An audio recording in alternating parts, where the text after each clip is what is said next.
تو اس وقت دنیا کی کوئی طاقت میرے اللہ کے عذاب کو ٹال نہیں سکتی.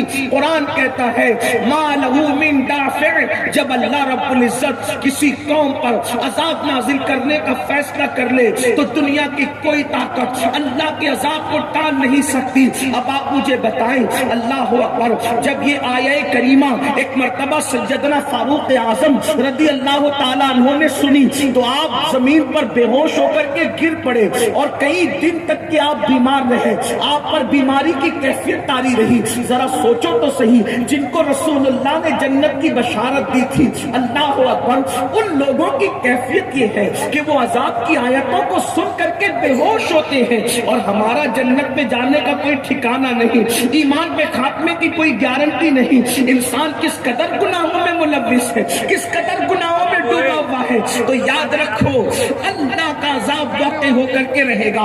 آئیے ذرا چند احادیث کا مطالعہ کرتے ہیں تاکہ پتہ چلے ہم جن جرائم میں گرفتار ہیں ان کا عذاب کیا کیا ہے، اور ہم اللہ کے عذاب کو برداشت نہیں کر سکتے. میرے پیارے آقا صلی اللہ علیہ وسلم کے پیارے دیوانوں، ابھی آپ نے سنا جب ہم مکھی اور مچھر کے ڈنکوں کو برداشت نہیں کر سکتے تو ہم اللہ کا عذاب کیسے برداشت کر سکیں گے؟ آج یہ آپ کو بتاؤں، اللہ کے حبیب غیب کا نبی مصطفیٰ کریم رؤوف الرحیم صلی اللہ علیہ وسلم ارشاد فرماتے ہیں. جلدی جلدی سے میں اپنی گفتگو کو اختتام کی طرف لے جانے کی سمیٹتے ہوئے شروع سے سمیٹنے کی کوشش کروں گا، کیونکہ مجھے پتا چلا ہے کہ یہاں پر وقت کی پابندی کے ساتھ محفل کا اختتام کیا جاتا ہے، اس اعتبار سے بات مکمل ہوگی. لیکن آپ سب کی توجہ چاہتا ہوں، جمشید پور والوں، بڑی محبت آپ نے دی ہے، لیکن بڑی محبت یہ نہیں کہ ہمارے لیے آپ بلند نعرے لگائیں، اونچی باتیں کریں، القاب اور آداب سے یاد کریں. یہ اصل محبت نہیں، بلکہ آپ نے سننے کے لیے بلایا ہے. آپ سنیں اور ہو سکے تو غور کریں اور اپنی زندگی کو بدلنے کی کوشش کریں. اللہ اکبر. میرے آقا صلی اللہ علیہ وسلم کے دیوانوں، مصطفیٰ کریم رؤوف الرحیم صلی اللہ علیہ وسلم ارشاد فرماتے ہیں، جس کو فقیہ ابو اللیث سمرقندی اپنی کتاب میں نقل کرتے ہیں،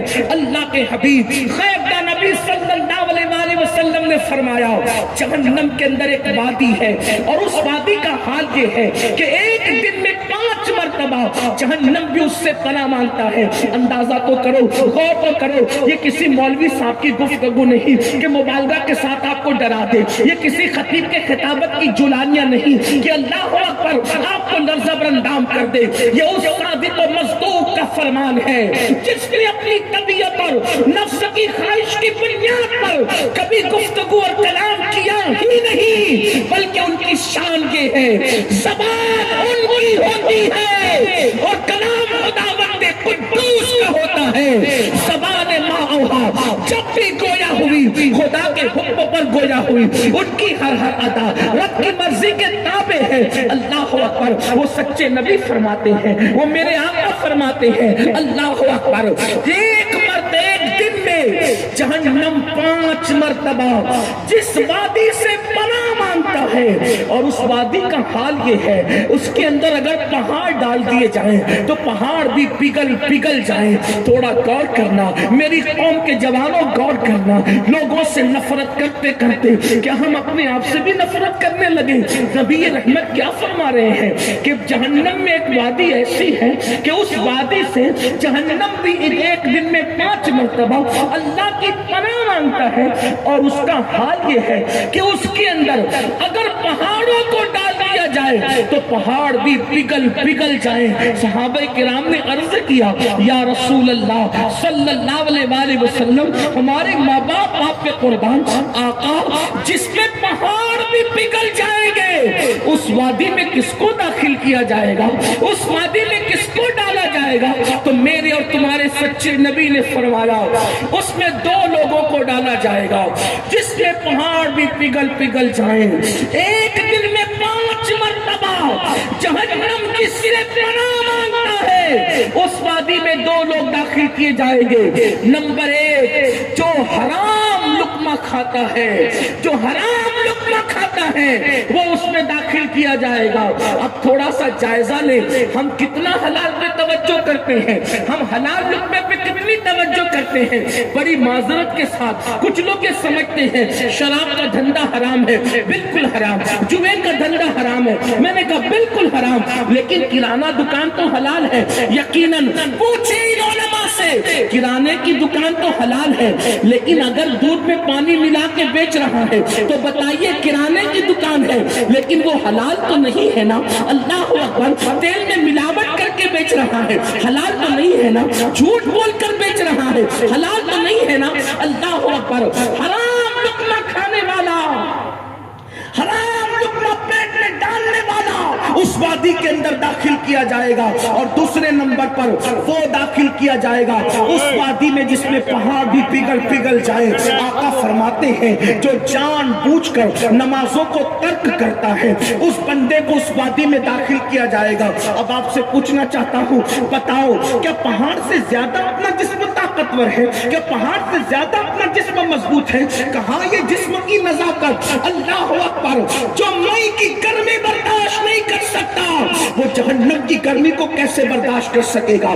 جس میں پہاڑ بھی پگھل جائیں وہاں ہماری ہڈیوں کا کیا بنے گا؟ وہاں ہماری ہڈیوں کا حال کیا ہوگا؟ بتاؤ مسلمانوں، اس دنیا کے اندر پہلی اور آخری مرتبہ آئے ہیں، نہ اس سے پہلے کبھی اس دنیا میں آئے تھے، نہ اس کے بعد کبھی اس دنیا میں آئیں گے۔ اس دنیا میں کیوں آئے ہو؟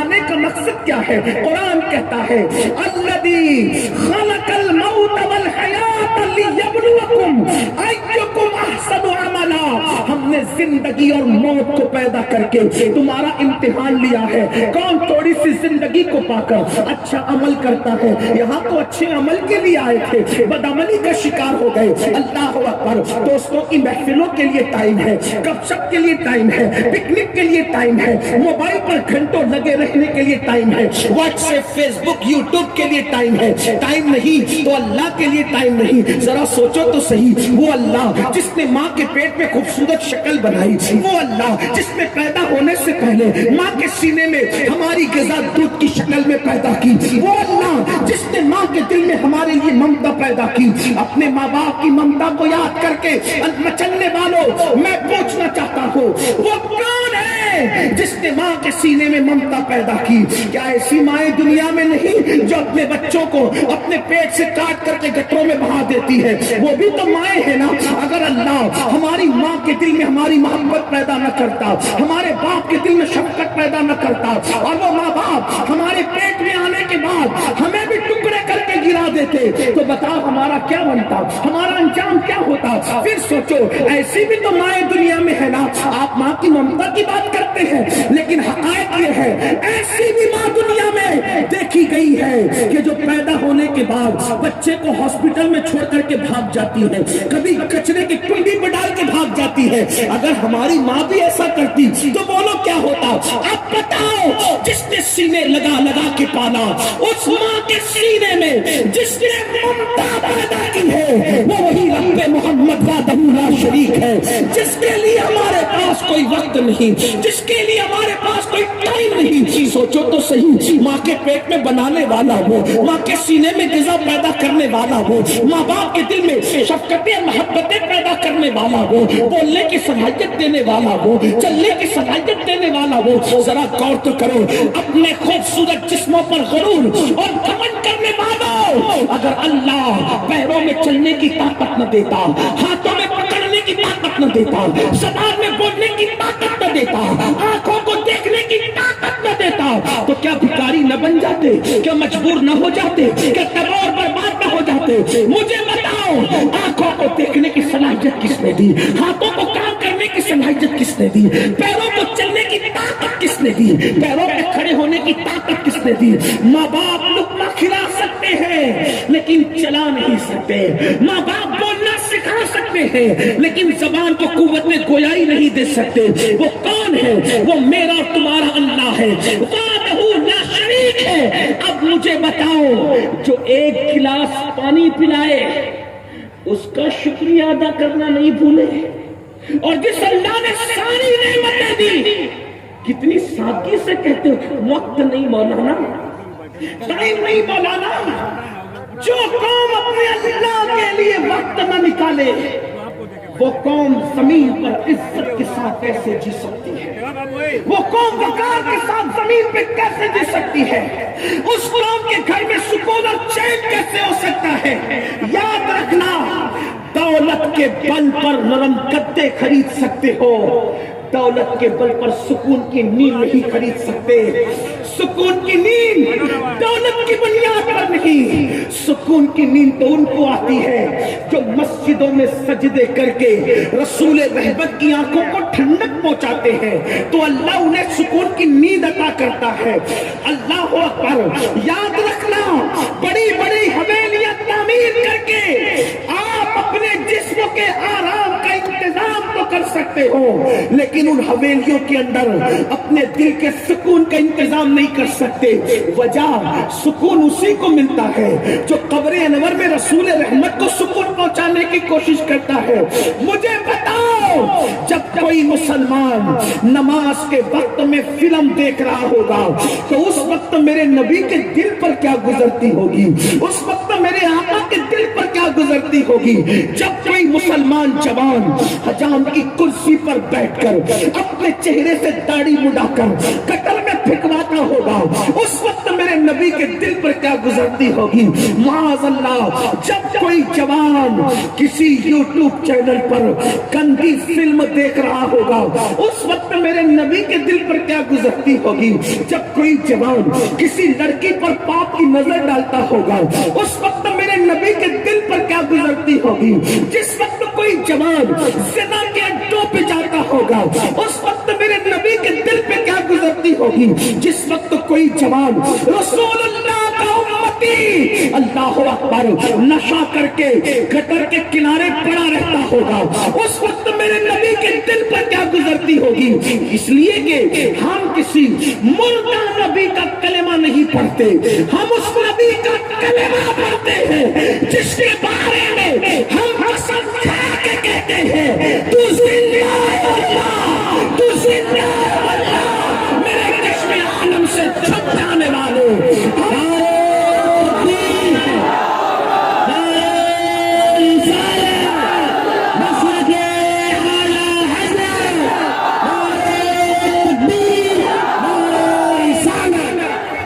بے حیائی کے لیے وقت ہے، اللہ کے لیے وقت کیوں نہیں ہے؟ اور ایک بات یاد رکھنا، کچھ لوگوں کے دماغ میں یہ خط سوار ہے، مولانا جب کلمہ پڑھ کے مسلمان ہو گئے تو جنت تو ہمارے باپ کی، حضور شفاعت کر کے جنت میں لے جائے. یقیناً میں شفاعت کا منکر نہیں، شفاعتی لأہل الکبائر من امتی میرا عقیدہ ہے کیونکہ میرے نبی کا فرمان ہے.